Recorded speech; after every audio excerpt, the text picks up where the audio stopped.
Capítulo 2º. Da sujeição passiva. Seção 1ª. Disposição geral. Artigo 33. Aplicam-se complementarmente as normas sobre sujeição passiva previstas na Lei Federal N. 5.172, de 25 de outubro de 1966. Subseção 1ª. Dos contribuintes. Artigo 34.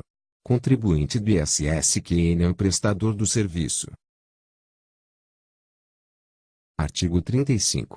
Prestador do serviço é a empresa ou profissional autônomo. Parágrafo 1º. Para os efeitos deste artigo, entende-se por: Inciso 1º. Empresa. Alínea A. A pessoa jurídica de direito privado, independentemente da natureza jurídica informada em seus atos constitutivos, tais como sociedades civis ou comerciais, inclusive as não personificadas, em comum, em conta de participação, sociedade personificada, simples, em nome coletivo, em comandita e simples, as limitadas, em comanditas por ações, anônimas, cooperativas, coligadas e as instituições financeiras e de créditos, as associações, as fundações e as entidades paraestatais, como as empresas públicas, as sociedades de economia mista e os serviços sociais autônomos, sociedade união pluriprofissional, entre outras, inclusive a sociedade de fato e a irregular, que exerça atividade econômica de prestação de serviços. Alínea B. A firma individual que exerça atividade econômica de prestação de serviços. Alínea C. O empreendimento instituído para prestar serviços com interesse econômico. Alínea D. O condomínio que prestem serviços a terceiros. Alínea E. Empresa individual de responsabilidade limitada. Alínea F. Sociedade simples. Alínea G. Sociedade de profissional liberal ou sociedade uniprofissional. Alínea H. Sociedade empresária ou pluriprofissional. Inciso 2º. Por profissional autônomo, aquele que sem vínculo empregatícios, desenvolve atividade econômica de prestação de serviço, constante na lista de serviço, anexo 1º desta lei complementar. Parágrafo 1º. Considera-se profissional autônomo todo aquele que fornecer o próprio trabalho, sem vínculo empregatício, sob a forma de trabalho pessoal do próprio contribuinte, com auxílio de, no máximo, 2 empregados que não possuam a mesma habilitação profissional do empregador. Parágrafo 2º.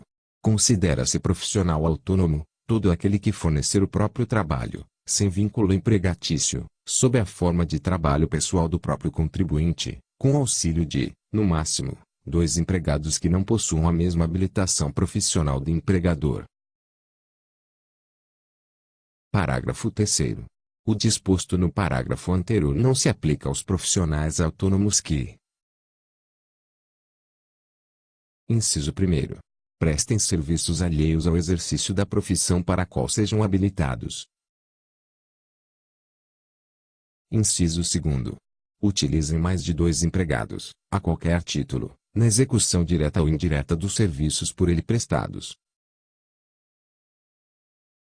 Inciso 3º. Que não comprovem a sua inscrição no cadastro de atividades econômicas da Prefeitura.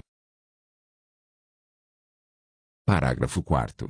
Considera-se empresa individual de responsabilidade limitada aquela constituída por uma única pessoa titular da totalidade do capital social, devidamente integralizado, que não será inferior a 100 vezes o maior salário mínimo vigente no país. Parágrafo 5º. Considera-se sociedade simples a sociedade civil, personificada e não empresária, constituída, para a exploração de atividade de prestação de serviços, habitualmente por conta própria, de natureza intelectual, de natureza científica, literária ou artística, ainda que com o concurso de auxiliares ou colaboradores nos serviços profissionais e técnicos remunerados, e que não constitui elemento de empresa, cujos atos constitutivos devem ser registrados no Registro Civil de Pessoas Jurídicas. Parágrafo 6º. Considera-se sociedade de profissional liberal ou uniprofissional aquela sociedade civil ou sociedade simples, não empresarial e de responsabilidade pessoal dos sócios, que explora a atividade de prestação de serviço decorrente de atividade de natureza intelectual ou científica, constituída por profissionais liberais de uma mesma categoria de profissionais, com registros a um mesmo conselho profissional. Parágrafo 7º. Considera-se sociedade empresária ou pluriprofissional aquela sociedade constituída para exploração de atividades comerciais específicas, assim entendidas as sociedades por ações, cooperativas, limitadas, ou ela equiparadas, inclusive as sociedades civis limitadas, as S.C. limitada, e por sociedade simples limitada, as S.S. limitada, e que tem por objeto o exercício de atividade empresarial sujeita à inscrição no Registro Público de Empresa Mercantil e na Junta Comercial,